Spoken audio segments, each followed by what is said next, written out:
I know instantly when I see a tree, I can feel the quality of it just by looking at it lying on the ground in a ditch. And then you know how it will feel when it's spinning around, and then you know how to cut the tree up, which is a whole other side of my life. I spend hours cutting trees up with a chainsaw. If you cut it up the wrong way, well, you'll ruin the tree if it's an interesting tree and end up with firewood. The one over here that's got bark on the rim was very uneven when I made it, which made it 10 times harder. When it's spinning, the tool jumps all over the place. It wants to jump anyway. Some ash trees are pure white. Well, they are when they're young. When they get older and older, they develop this heart staining. It looks beautiful. You see it in old furniture and things.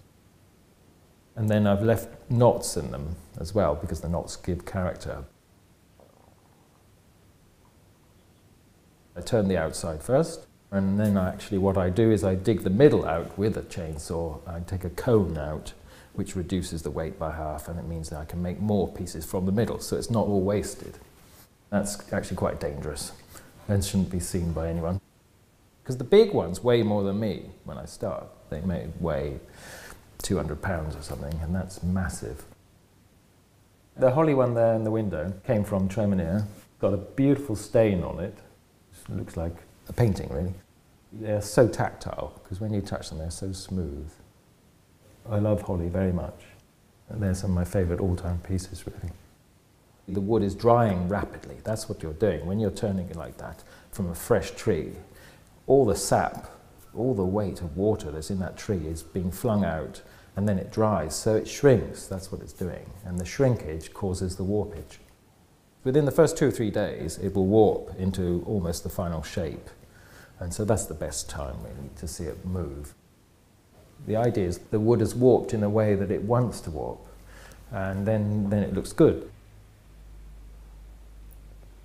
There's a tall oak one downstairs. Now, tall pieces are the hardest. They're a very big challenge to do. So it's quite a commitment. I find them quite hard mentally to make. But they do warp sometimes into a beautiful sort of unique shape.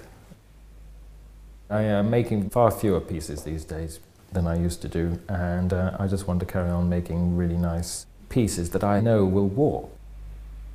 They're not made with the function in mind, really. They are just made as beautiful objects.